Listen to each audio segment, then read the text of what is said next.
Taarifa kwa umma. Jeshi la Polisi mkoa wa Dodoma linamshikilia Eric Emmanuel Ndambo, umri wake ni miaka 29, mkazi wa Nzuguni A, kwa tuhuma za kumuua Evans Mtui, mkazi wa Makuru Oysterbay.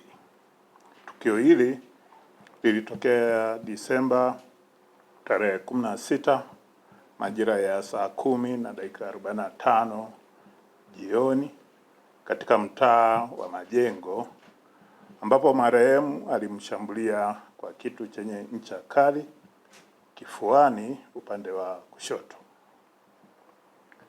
Mara baada ya tukio, jeshi la polisi lilifanya msako na kufanikiwa kumtia mbaroni mtuhumiwa. Uchunguzi unaendelea na mara utakapokamilika, mtuhumiwa atafikishwa mahakamani kujibu mashtaka yake. Aidha, kuelekea kipindi cha sikukuu za mwisho na mwanzo wa mwaka, jeshi la polisi limeimarisha ulinzi katika maeneo yote ya mkoa kwa kushirikiana na vyombo vingine vya usalama.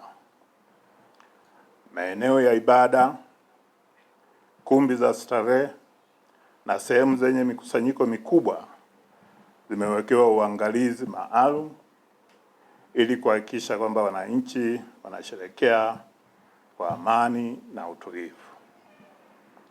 Wananchi wanatakiwa kuzingatia sheria, kanuni mbalimbali na kuepuka uendeshaji hatarishi wa vyombo vya moto, matumizi ya vilevi wakati wa kuendesha vyombo hivyo vya moto, na matumizi holela ya baruti na fataki bila vibali. Jeshi la polisi halitasita kuchukua hatua kwa yeyote atakayevunja sheria. Pia nasisitiza kuacha kujichukulia sheria mikononi kwa pale wananchi baadhi yetu watakapojihusisha na vitendo vya kihalifu, na badala yake taarifa zifikishwe polisi kwa hatua mbalimbali za kisheria.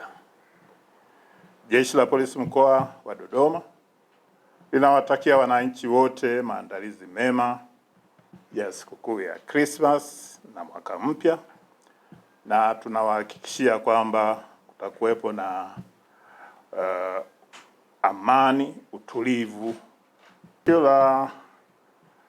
la kuuawa kwa MC Pilipili tulitolea taarifa. La msingi ni kwamba tunaendelea na uchunguzi wa tukio hilo, si tukio hilo tu na matukio mengine yote ya kihalifu, kwa lengo la kuwafikia na kuwakamata watuhumiwa ili waweze kujibu tuhuma zinazowakabili.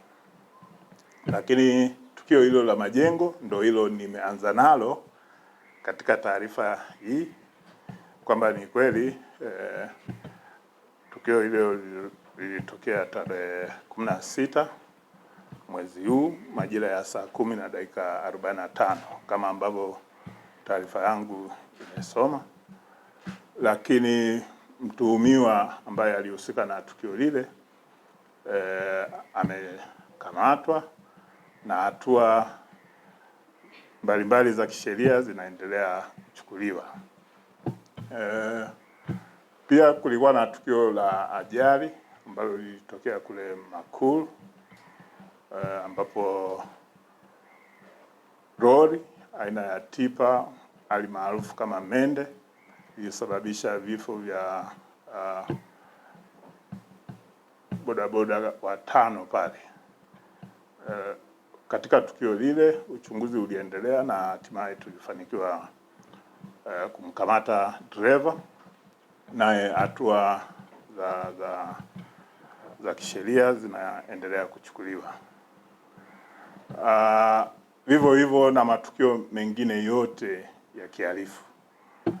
pale yanapokuwa reported polisi, hatuyaachi tu yapite, lakini tunaendelea na uchunguzi, na mwisho wa siku pale mtuhumiwa anapokamatwa, hatua stahiki zimekuwa zikichukuliwa.